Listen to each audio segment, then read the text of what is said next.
Alhamdulillahi Rabbil Alamin. Wassalatu wassalamu ala khatamin nabiyyin. Amma ba'd fa'a'udhu billahi minash shaitanir rajim. Bismillahir rahmanir rahim. Mes chers frères en islam, répétez à haute voix après moi. As-salatu wassalamu alayka ya Rasulallah.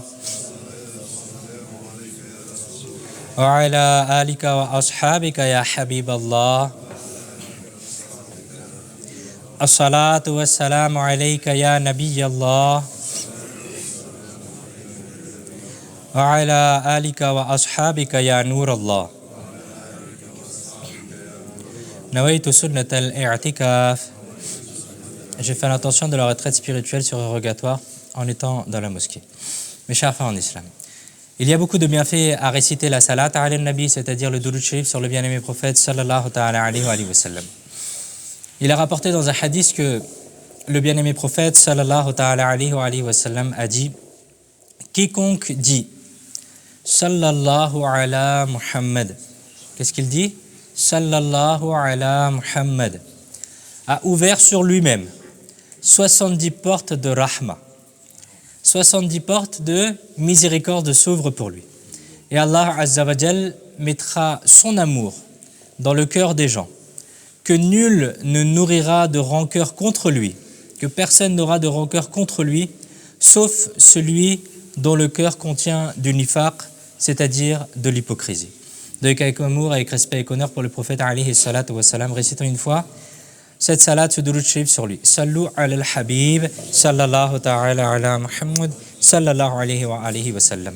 Chers frères en islam, avant d'écouter le discours d'aujourd'hui, essayons de faire de bonnes intentions. Car le bien-aimé prophète sallallahu ta'ala alayhi wa sallam a dit innamal a'malu bil niyyat, c'est-à-dire les actions ne valent que par leurs intentions. Si on fait des bonnes intentions, Inch'Allah, on récoltera la récompense d'écouter le discours d'aujourd'hui. Donc essayons, Inch'Allah, de faire l'intention qu'on essaiera d'écouter le discours d'aujourd'hui en intégralité pour obtenir l'agrément d'Allah, pour obtenir des récompenses, pour essayer d'apprendre la science religieuse, pour essayer de la mettre en pratique et pour essayer aussi de la propager à ceux qui ne sont pas ici présents, Inch'Allah al-Karim. Chers frères en islam, Allah Azza wa Jal dit dans le noble Coran: Innal ladhina attaqaw idha massahum ta'ifun minash shaytani tadhakkaru fa idha hum mubsirun. Sadaqallahu al-azim wa sadaqa rasuluhu an-nabiyyu al-karim al-amin. Traduction des Kanz al-Irfan. Certes, lorsque les pieux sont affectés par une pensée venant de shaitan, qu'est-ce qu'ils font à ce moment-là? Certes, lorsque les pieux sont affectés par une pensée venant de shaitan, ils se rappellent. Ils se rappellent de quoi? Sous-entendu, le commandement d'Allah, le châtiment d'Allah, les bienfaits d'Allah. Et aussitôt, ils retrouvent la clairvoyance. Et aussitôt, ils comprennent dans quelle situation ils sont. Ils comprennent aussitôt que shaitan leur a insufflé un mauvais waswas, une mauvaise chose. Chers frères en islam, il y a seulement quelques semaines, on était en train de faire du bruit. On était en train de se réjouir de l'arrivée du mois de Ramadan. On était impatients à l'arrivée du mois de Ramadan. On se précipitait à accueillir le mois de Ramadan. Et maintenant, regardons. Ce mois béni, cet invité si précieux nous a quittés en nous laissant la blessure de la séparation pendant 11 mois complets.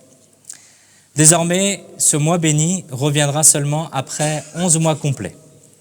Alors il y aura de nouveau des joies, des rahmas, des maghfirah, des barakas qui seront déversés sur les gens. Mais hélas, qui sait? Qui sait si nous pourrons encore voir ces bénédictions-là? Ou si, avant cela, nous aurons goûté à la mort et nous serons descendus dans notre tombe. Une pieuse personne a dit comment est-ce que les pieuses personnes à l'époque attendaient impatiemment le mois de Ramadan. Une pieuse personne, rahmatullahi alayhi, a dit les pieux d'autrefois avaient pour habitude, pendant 6 mois avant l'arrivée du mois de Ramadan al-Karim, de faire dua pour pouvoir atteindre le mois de Ramadan al-Karim. Allahu Akbar. Et pendant 6 mois après le mois de Ramadan, ils demandaient à ce que leur ibadah, leurs adorations du mois de Ramadan soient acceptées. Allahu Akbar. Regardons mes chers frères, l'amour des pieux prédécesseurs pour le mois de Ramadan. Ils attendaient impatiemment ce mois-là. Et lorsqu'ils le dépassaient, ils faisaient dua pour que leurs adorations, leurs ibadah, elles soient acceptées. Chers frères en islam, il semble à présent que nous sommes dans les jours qui suivent après le mois de Ramadan. Et c'est des jours dans lesquels nous sommes censés faire dua. Et où l'on doit se tordre de regret peut-être, en se disant que, hélas, nous n'avons pas su donner au mois de Ramadan sa juste valeur. Nous n'avons pas pu faire les ibadah comme nous aurions dû les faire. Nous devons effectivement regretter cela. Et également demander l'acceptation du peu de bonnes actions que nous avons pu accomplir. Qu'Allah Azza wa Jal nous accorde la grâce d'éprouver de la honte pour nos manquements et de continuer à demander à Allah Azza wa Jal des du'as pour qu'il nous accorde sa rahma, sa maghfirah et sa baraka. Amin. Bijahi khatamin nabiyyin sallallahu ta'ala alayhi wa alihi wa sallam. Sallu ala al-habib sallallahu ta'ala ala Muhammad sallallahu alayhi wa alihi wa sallam. Chers frères en islam, la hikmah, la sagesse pour laquelle le jeûne du mois de Ramadan nous a été rendu obligatoire a été donnée dans le surat Al-Baqarah verset 183 où Allah Azza wa Jal il dit la'allakum tattaqun, afin que vous deveniez pieux. Voilà l'objectif du mois de Ramadan que nous avons passé. Nous apprenons donc que le mois de Ramadan est un mois qui permet d'obtenir la taqwa, la crainte d'Allah. À travers quoi? À travers le jeûne du mois de Ramadan, à travers l'accomplissement de la prière de Tarawih, en faisant des actes d'adoration, en faisant des ibadah, nafila, etc., etc. Qu'est-ce qui se passe lorsqu'on fait tout cela? Notre cœur se purifie, les souillures des péchés sont lavées, et notre être intérieur, qui s'est alors nettoyé, se tourne vers l'obéissance à Allah Azza wa Jal. Alhamdulillah.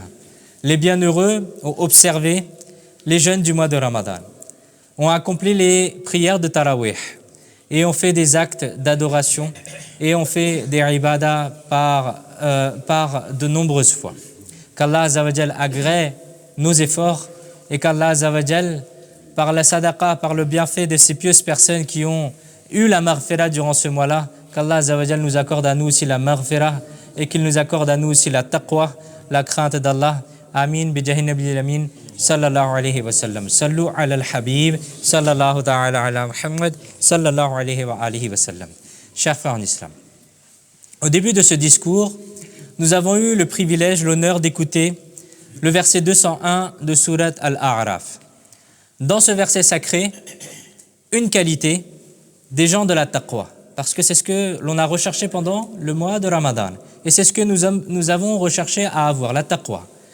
Une qualité des gens de la taqwa a été mentionnée dans ce verset-là. On peut dire que le mois de Ramadan était un mois qui permet d'obtenir la taqwa. Maintenant, comment est-ce que l'on doit vivre après le mois de Ramadan? C'est à la lumière de ce verset que nous en apprenons le chemin. Il a été dit Innal ladhina ittaqaw idha massahum ta'ifun minash shaitani tadhakkaru fa idha hum mubsirun. Certes, lorsque les pieux sont affectés par une pensée, écoutez bien. Certes, lorsque les pieux sont affectés par quoi? Par une pensée venant de Shaitan. Ils se rappellent et aussitôt ils retrouvent la clairvoyance. Le sens de ce verset sacré est le suivant. Les personnes qui sont muttaqi, qui vivent dans la piété, qui se remémorent jour et nuit Allah Azza wa Jal, lorsque vient de la part de Shaitan un waswas, une suggestion satanique, une incitation vers le péché, alors qu'est-ce qu'il se passe? Ils ne désobéissent pas à Allah. Ils recherchent et ils se mettent à méditer sur la puissance d'Allah et sur ses bienfaits.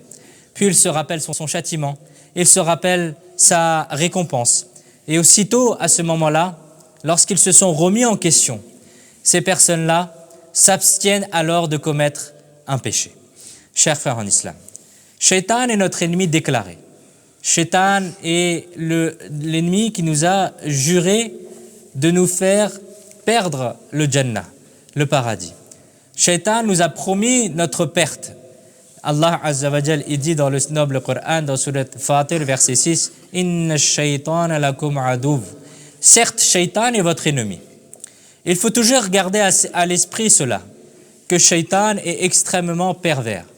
Ce misérable ne se contente pas de mettre un waswas, d'insuffler un seul waswas, une suggestion satanique. Il ne faut pas croire que si Shaitan jette un waswas, une suggestion satanique dans notre cœur, et que nous ne lui obéissons pas, il va ensuite rester les bras croisés et à nous regarder. Non, ce misérable déverse une pluie de waswas, une pluie de wasawis. Et si l'on n'en accepte pas une, il va en remettre une autre. Il va chercher à en remettre une deuxième. Et si on n'accepte pas cette deuxième waswas, il va en mettre une troisième. Et ce misérable continue à insuffler des wasawis, des suggestions, jusqu'à ce qu'il égare le serviteur et le rende atteint par le péché. Écoutez bien, il y a un très célèbre récit d'un grand wali Allah que l'on a surnomme Sultanul Awliya, que l'on nomme Ghawthul A'zam, Cheikh Abdul Qadir Jilani rahmatullahi alayh, qui était une fois occupé dans la ibada, dans l'adoration, dans une forêt. Vous êtes resté pendant plusieurs jours sans manger et sans boire. Vous étiez assoiffé, c'est-à-dire vous faisiez des retraites spirituelles pour obtenir la proximité avec Allah Azza wa Jal. Et vous restiez comme cela pendant longtemps, sans manger, sans boire. Et soudain, un nuage, un jour, est apparu devant vous. Un nuage est apparu sur votre tête. Et à l'intérieur de ce nuage, il y avait une forme lumineuse qui s'est manifestée. Et les rayons qui en sortaient ont illuminé le ciel. Une voix alors retentit depuis ce nuage qui disait « Oh Abdul Qadir, je suis ton Seigneur. J'ai rendu pour toi toutes les choses qui étaient haram, je les ai rendues halal. Maintenant, regardons. Une personne qui a fait énormément d'efforts, qui s'est abstenu de manger, de boire, qui est abstenu du confort de cette dunya, qui a refusé de même de manger et de boire. Mais si c'était quelqu'un comme nous, on se serait dit « Waouh, regardez, j'ai fait tous ces efforts, maintenant les degrés que j'ai atteints, Allahu Akbar. Les stations spirituelles, les maqamat que j'ai atteints, j'arrive même à voir des nuages dans lesquels il y a du nour, de la lumière. Et Allah Azza wa Jal me parle en direct. » Mais c'était qui? C'était Sultanul Awliya, Ghawthul A'zam, Cheikh Abdul Qadir Jilani rahmatullahi alayh. Vous avez compris ce qu'il se passait. Et vous avez compris que c'était un waswas de shaitan, le maudit. Et vous avez immédiatement récité « A'udhu billahi minash shaitanir rajim ». Je cherche refuge auprès d'Allah contre shaitan, le lapidé.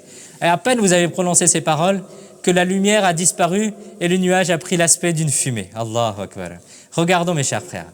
Quelle attaque shaitan essaye de mettre en place, même contre les grands wali Allah de notre ummah.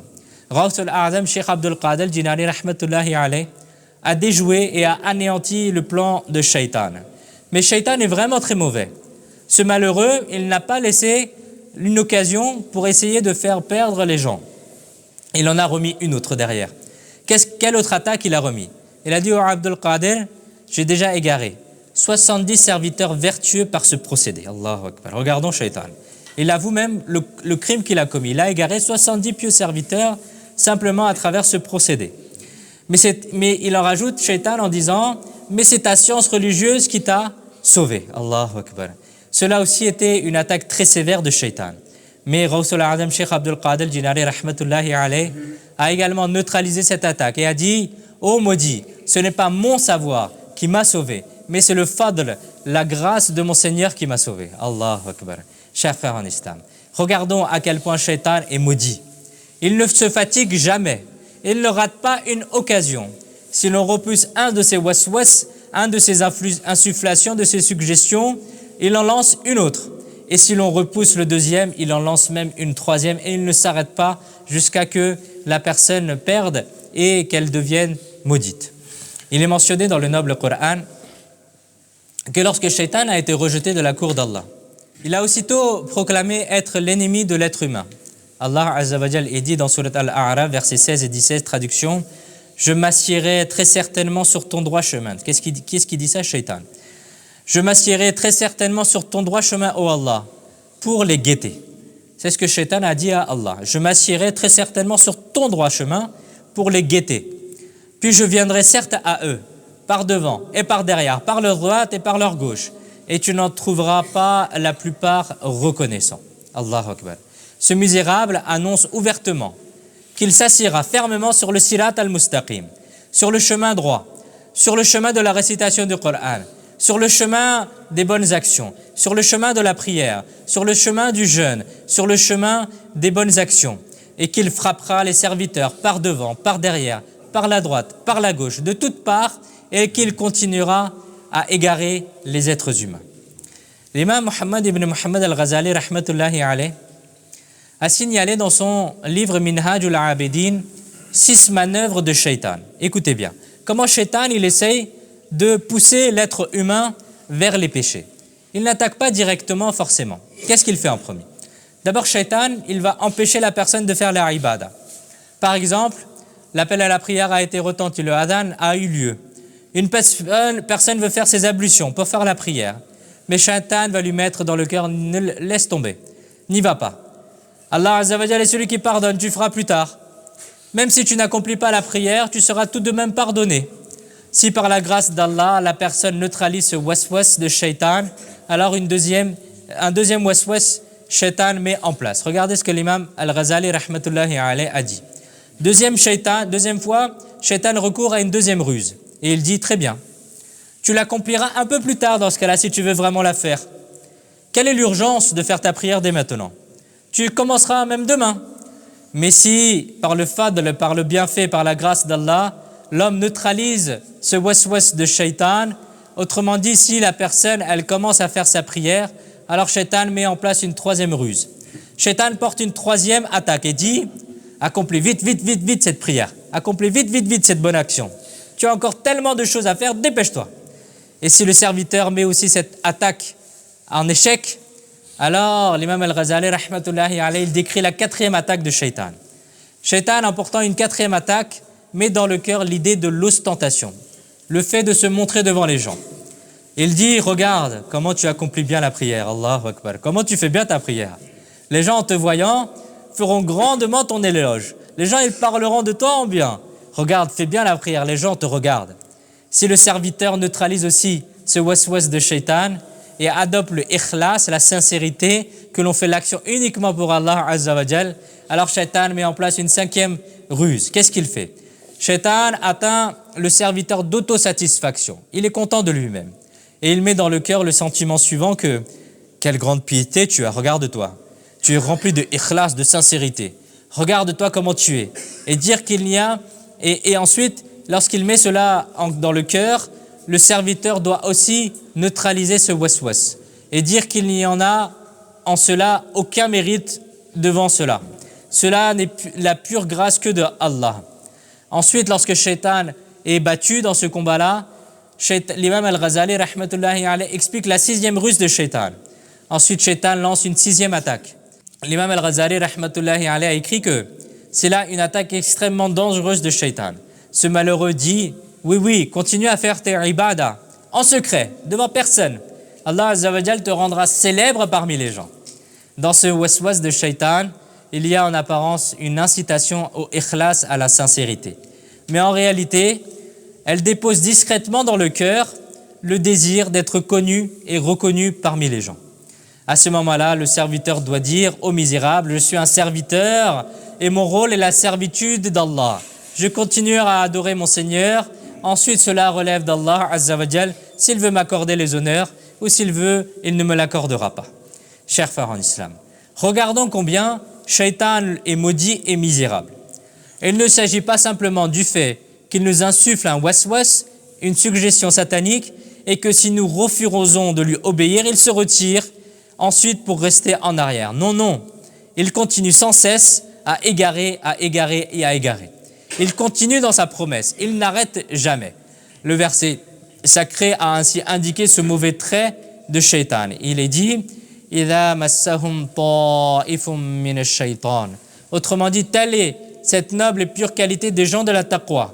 Lorsque Shaitan, chaque fois, leur insuffle un waswas, une suggestion satanique, il continue à les attaquer coup après coup et ne cesse de jeter des wasawis les unes après les autres. Mais ces gens de la taqwa, de la crainte d'Allah, sont doués d'une éminente excellence, d'une grande qualité. Qu'est-ce qu'ils font lorsque Shaitan les attaque de toutes parts? Alors il a été dit « Tadakkaru fa idha hum mubsirun » Ils se rappellent et aussitôt ils retrouvent la clairvoyance. Aussitôt ils se remettent en garde. Aussitôt ils comprennent que c'est le plan de Shaitan et c'est le waswas de Shaitan qu'il essaye de me mettre dans le cœur. Tadakkaru dans ce verset. Ce terme désigne est dérivé de zikr. C'est-à-dire, cela signifie se rappeler, faire le dhikr. Autrement dit, lorsque Shaitan insuffle des wasawis, les personnes qui ont la taqwa, la crainte d'Allah, ils se rappellent, ils font le dhikr d'Allah, ils se remémorent les bienfaits d'Allah. Il est le maître généreux. C'est lui qui m'a donné des yeux. Est-ce que je ne devrais pas lui obéir? Est-ce que je ne devrais pas l'adorer? C'est lui qui m'a tout donné. Est-ce que je ne devrais pas l'adorer? Il m'a accordé des oreilles. Est-ce que je devrais lui désobéir? Il m'a donné un corps. Est-ce que je devrais lui désobéir? Il m'a accordé la vie. Il m'a permis de respirer. Il m'a donné la possibilité de respirer. C'est lui qui m'a donné la vie. Et c'est lui qui m'a donné la terre pour y vivre. Et c'est lui qui m'a accordé le ciel comme un toit. Est-ce que je devrais lui désobéir? Chaque morceau de rizq est un de ses bienfaits. Est-ce que je devrais désobéir à ce très miséricordieux Seigneur? Non, non, je ne lui désobéirai jamais. Puis les personnes remplies de taqwa se rappellent des châtiments de la akhira, après avoir réfléchi à tous les bienfaits qu'Allah Azza wa Jal nous a donnés. Les gens de la taqwa, ils réfléchissent à toutes les difficultés, à toutes les atrocités de la akhira. Ah, je vais mourir. On va me faire descendre dans ma tombe. Si je reste prisonnier pour avoir désobéi, qu'est-ce que je vais devenir? Aujourd'hui, j'ai commis des péchés. Demain, si des serpents et des scorpions arrivent dans ma tombe, qu'est-ce que je vais devenir? Le jour du jugement, lorsque je serai présenté dans la cour d'Allah Azza wa Jal et que j'ai commis des péchés dans cette dunya, qu'est-ce que je vais devenir? Comment est-ce que mon visage sera dans la cour d'Allah? Ah, si le livre de mes actions sont remis dans ma main gauche au lieu de ma main droite, qu'est-ce que je vais devenir? Si l'on m'arrête sur le pont de Sirat que tu ne peux pas traverser, qu'est-ce que je vais devenir? Ah, cet enfer dont le feu est 70 fois plus intense que le feu de ce bas monde, qu'est-ce que je vais devenir si je tombe dedans? Ah, ces énormes serpents, ces scorpions extrêmement terrifiants, ces puits de l'enfer, qu'Allah Azza wa Jal nous en préserve. Si à cause de mes péchés, on m'attrape et que je suis jeté en enfer, qu'est-ce que je vais devenir? C'est ainsi qu'en méditant sur les bienfaits d'Allah et les châtiments de la akhira, que les gens de la taqwa s'affermissent. Leurs yeux s'ouvrent et ils repoussent les wasawis de shaitan. Allahu Akbar. Mes chers frères en islam, à l'époque du deuxième calife de l'islam, Sayyidina Omar al-Faruq al-A'zam radiyallahu ta'ala anhu, il y avait un jeune homme très muttaqi, très pieux. Sayyidina Omar radiyallahu ta'ala anhu était lui aussi très étonné de son sérieux, de son assiduité dans la ibada. Lorsque ce jeune homme rentrait chez lui après la prière de Isha, sur le chemin, il y avait une belle femme qui l'appelait. Mais ce jeune homme, qui était très pieux, il passait son chemin en baissant le regard, sans même faire attention à ce que la femme, elle disait. Alors un jour, alors qu'il passait, cette femme l'a appelé vers elle, comme à son habitude. Et le jeune homme, lui, a commencé à se tourner vers elle. Mais dès qu'il s'est approché d'elle, il s'est souvenu de ce verset 201 de Surat Al-A'raf. Innal ladhina ittaqaw idha massahum ta'ifun minash shaitani tadhakkaru fa idha hum mubsirun. Certes, lorsque les pieux sont affectés par une pensée venant de Shaitan, ils se rappellent et aussitôt ils retrouvent la clairvoyance. Dès que ce verset sacré lui est revenu à l'esprit, la crainte d'Allah a repris le dessus dans son cœur et il s'est évanoui et est tombé par terre. Allahu Akbar. Lorsque ce jeune homme n'est pas rentré chez lui pendant longtemps, son père âgé est parti à sa recherche. Et lorsqu'il est arrivé auprès de lui, il l'a ramené à la maison. Lorsque le jeune homme a repris connaissance ensuite à la maison, il a raconté à son père tout le récit de ce qui s'était passé. Et pendant qu'il racontait ce qu'il s'était passé, lorsqu'il a de nouveau récité ce verset sacré, certes, lorsque les pieux sont affectés par une pensée venant de Shaitan, ils se rappellent et aussitôt ils retrouvent la clairvoyance. Lorsqu'il a récité ce verset-là, la crainte d'Allah s'est de nouveau emparée de lui. Il a poussé un cri perçant, puis son âme a quitté son corps. Allahu Akbar. Et dès cette même nuit-là, les gens ont fait le ghusl, lui ont donné le linceul et l'ont enterré. Allahu Akbar. Et au matin, lorsque Amir al-Mu'minin, Sayyidina Omar al-Faruq al-A'zam radiyallahu ta'ala anhu, a appris tout le récit, il est venu auprès de la tombe. Écoutez bien ce qu'il s'est passé. Il est venu auprès de la tombe de ce jeune homme et a récité le verset sacré suivant de Surat Ar-Rahman, verset 46, « وَلِمَنْ خَافَ مَقَامَ رَبِّهِ جَنَّتَانِ » Et celui qui craint de comparaître devant son Seigneur aura 2 paradis. Combien? Il aura 2 paradis. Et ensuite, lorsque Sayyidina Omar radiallahu ta'ala a récité ce verset à la tombe de ce jeune homme, de l'intérieur de la tombe, ce jeune homme a répondu « Ya Amir al-Mu'minin, ô commandant des croyants, assurément, mon Seigneur m'a donné 2 paradis. » Allahu Akbar. Rapporté dans le livre l'histoire de Damas. Allahu Akbar. Subhanallah. Quelle belle récompense pour ceux qui craignent de comparaître devant leur Seigneur. Quelle belle récompense. Ils obtiendront quoi? 2 paradis. Nous aussi, mes chers frères, nous devrions adopter cette qualité-là. D'ailleurs, si nous observons les états spirituels de la crainte d'Allah chez les pieux prédécesseurs, alors nous nous rendrons compte de leur grande dignité. Sous l'effet de la crainte d'Allah, ils restent saisis de tremblement. Ceux qui les voyaient avaient l'impression qu'ils venaient de revenir à l'instant même du jour du jugement. Ils restaient constamment dans la crainte et bouleversés. Ils pleuraient dans la crainte d'Allah. Leur barbe était trempée et de tellement ils pleuraient à travers leurs larmes. Des marques se formaient sur leurs joues à cause de leurs larmes. Il leur arrivait même de perdre connaissance. Ce sont là les états spirituels d'un très haut degré. Qu'Allah Azza wa Jal, par la bénédiction de ces pieuses personnes, nous en accorde une part. Au minimum, mes chers frères, chaque musulman devrait porter en lui assez de crainte d'Allah pour que, lorsque l'idée du péché arrive dans l'esprit, lorsque Shaitan nous pousse vers un péché, le souvenir que nous serons un jour présentés dans la cour d'Allah nous revienne à l'esprit et que l'image de ce jour terrifiant nous revienne à l'esprit. Lorsque le soleil déversera le feu, qu'il sera à seulement quelques kilomètres de nous et que la terre sera faite de cuivre et que la terre sera brûlante et que les gens s'enforceront dans leur propre sueur. On verra même des gens qui se noieront tellement et dans leur propre sueur tellement ils seront en train de suer. Tous les gens qui nous ont précédés et ceux qui viendront après nous seront présents. Regardons la honte que l'on aura. Ils feront face à la rigueur. Et en ce jour, le Seigneur très généreux manifestera une telle colère qu'il n'en a jamais manifesté auparavant. Dans ce moment si effroyable, on nous appellera par notre nom. Ô un tel, fils de un tel, présente-toi dans la cour d'Allah. À ce moment-là, nous aurons peur, nous hésiterons, nous cacherons notre visage de honte. Mais hélas, où est-ce que nous pourrons nous cacher ce jour-là? Les anges nous attraperont et nous feront comparaître dans la cour d'Allah. Puis il nous sera demandé de rendre des comptes de ce que l'on a fait. Il sera demandé ô un tel, ne t'a-t-on pas donné la vie? Ne t'a-t-on pas comblé de bienfaits?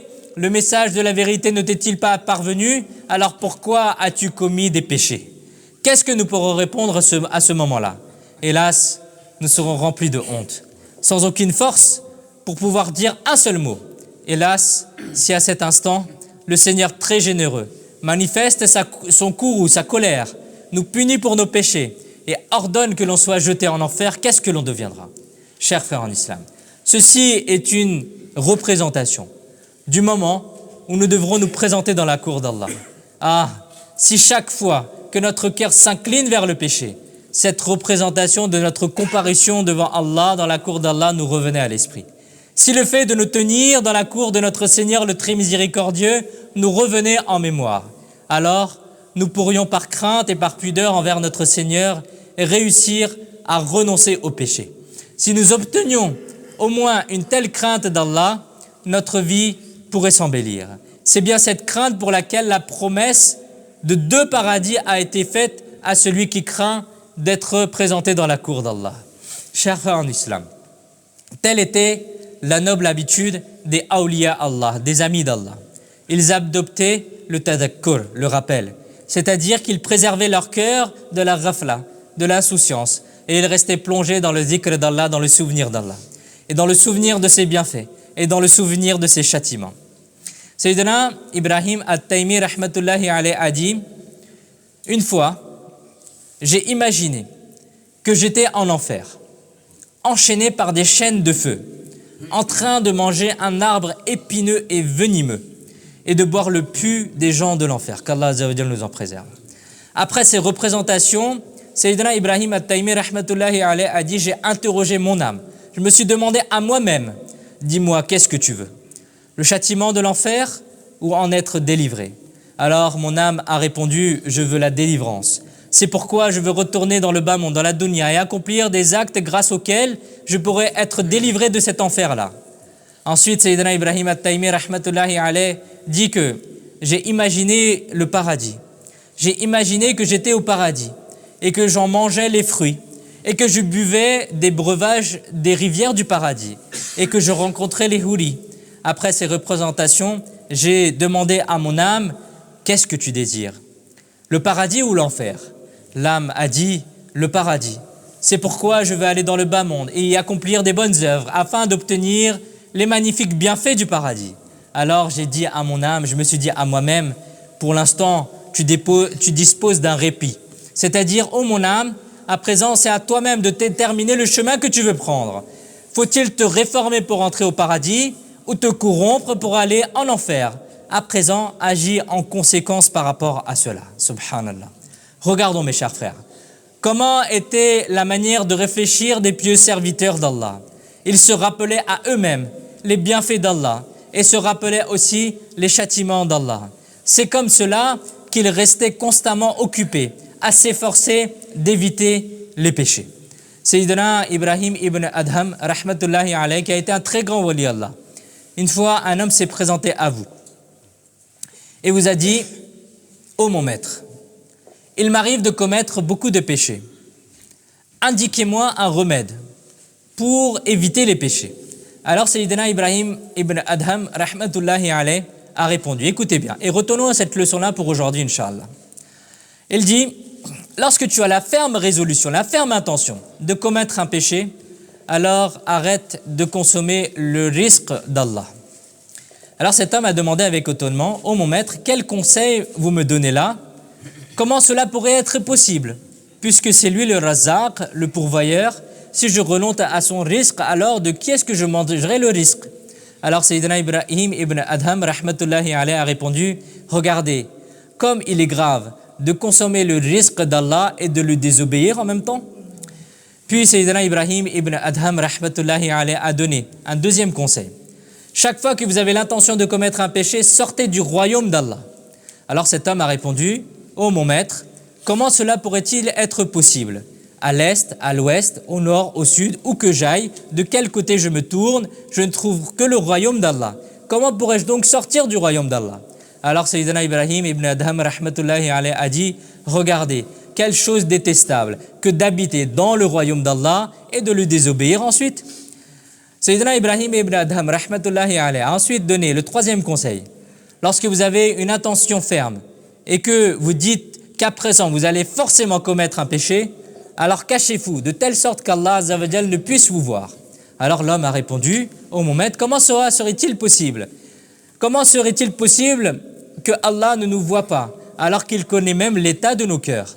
Alors Sayyidina Ibrahim ibn Adham, rahmatullahi alayhi, a dit, regardez, quelle chose détestable que de reconnaître Allah comme Sami'un Basir, celui qui entend et qui voit tout, d'affirmer avec certitude qu'Allah Azza wa Jal me voit à chaque instant et malgré cela de continuer à commettre des péchés. Puis Sayyidina Ibrahim ibn Adham, rahmatullahi alayhi, a ensuite donné le quatrième conseil. Lorsque l'ange de la mort, Sayyidina Israël alayhi salam, viendra pour saisir votre âme, dites-lui, accordez-moi un peu de répit afin que je fasse tauba. Alors l'homme a dit, ô mon maître, qui suis-je et qui m'écoutera? Le moment de la mort est fixé et je ne peux pas obtenir le moindre répit. Mon âme sera immédiatement saisie. Alors Sayyidina Ibrahim ibn Adham, rahmatullahi alayhi, a répondu, lorsque vous savez que vous êtes sans pouvoir et que vous ne pourrez pas obtenir un répit pour faire la tauba, pourquoi ne faites-vous pas tauba dès maintenant, en considérant ces instants qui vous sont accordés comme précieux avant l'arrivée de l'ange de la mort? Puis Sayyidina Ibrahim ibn Adham, rahmatullahi alayhi, a donné le cinquième conseil. Lorsque votre mort se reproduira et que vous descendrez dans votre tombe, Munkar Nakir, lorsqu'ils viendront, les anges de la tombe, chassez-les donc de la tombe. L'homme a dit, maître, que dites-vous? Comment pourrais-je les chasser?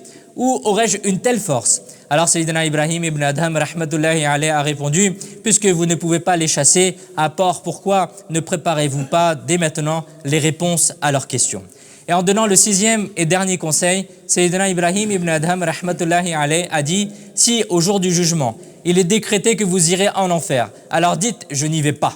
Alors l'homme a dit, ô mon maître, là-bas les pécheurs seront traînés et jetés en enfer. Alors Sayyidina Ibrahim ibn Adam rahmatullahi alayhi a dit, puisque vous ne pouvez même pas vous abstenir de manger le rizq d'Allah, vous ne pouvez même pas sortir de son royaume, vous ne pouvez même pas vous soustraire de son regard, vous ne pouvez même pas retarder la mort d'un seul instant, vous ne pouvez même pas repousser Munkar et Nakir, les anges de la tombe. Et si la condamnation à aller en enfer est prononcée, vous ne pouvez même pas la repousser, alors pourquoi ne délaissez-vous donc pas le péché?